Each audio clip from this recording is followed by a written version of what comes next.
Hey everybody, how's it going? One of the questions that I had gotten or requests to talk about was how to function when you're having a pretty awful day.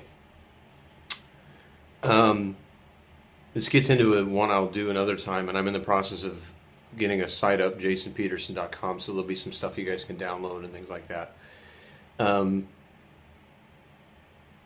I have horrible days like all of you. I'm sure some of you have even worse days than some other people and vice versa. So I know it's all relative, but I can empathize when it's really tough.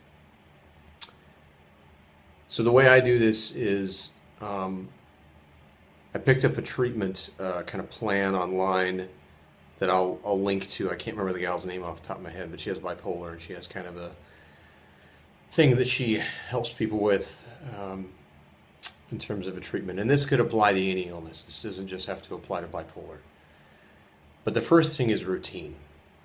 Okay, for any of you out there, I don't care if you're OCD, ADHD, anxiety, depression, PTSD. I'm sure I'm missing some.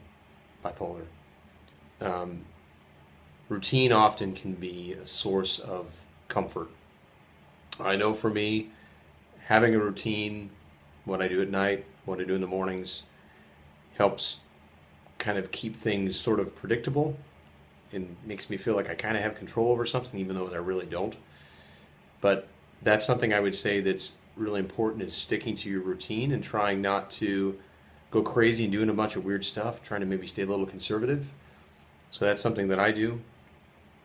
The second is I have a prayer that I recite that I've prepared in advance, that in some cases my wife recites it with me, and it's very, very specific about stating the things that are not true in those moments where, when we're at our worst, we can't necessarily tell what is true or untrue.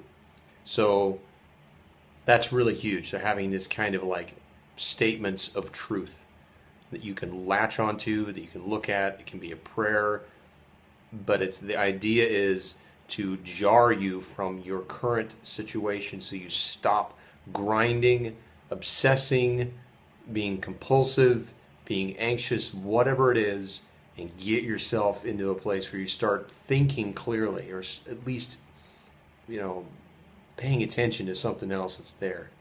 So that's really, really important, is to disrupt the behavior, disrupt the discomfort, and to try battle it with truth. I think the other part for me is, if you have a loved one, you need to designate someone, and this is hard to find, but someone that is ultimately, part of your support system. Having someone that will, for me, I don't need a lot. I just need someone to put a hand on my shoulder and say, "Jay, are you okay?" That's all I need. So I think for you guys, having someone that you can let them know that you're having this, that's important. Don't suffer in silence. You can't be by yourself and expect to sit and get yourself out of these situations. It's really important that you have someone designated that you can call, that you can text. I have a prayer chain of people that would text, that would pray for me when I was in a really bad spot. But don't be by yourself.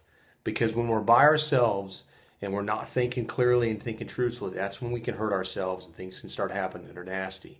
So we want to stop that. We want to disrupt the behavior, start thinking, the actual truthful stuff through reciting something. Put it on your phone. I don't care where you put it. Just every single time you have an issue, do that. It becomes routine. It becomes habit.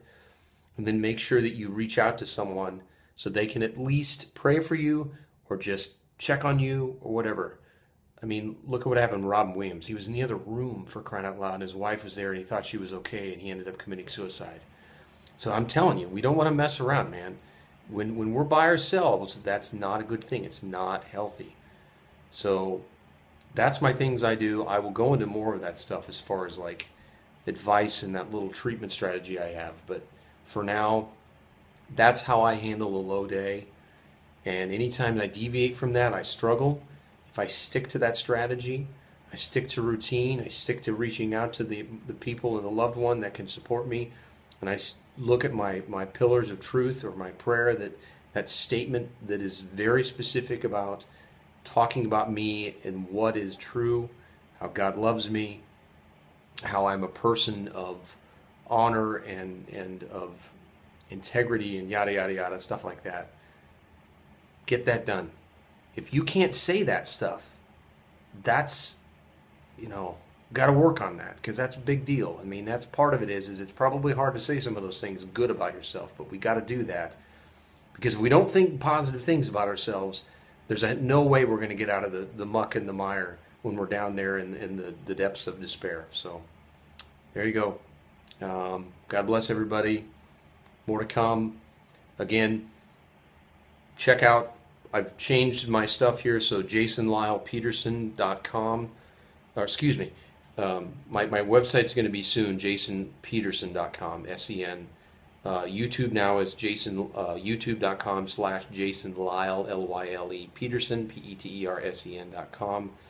Same thing with Facebook, facebook.com/jasonlylepeterson, P-E-T-E-R-S-E-N. So if you can't find me, there's my stuff. Spread the word, share it. Let's keep fighting the good fight. God bless.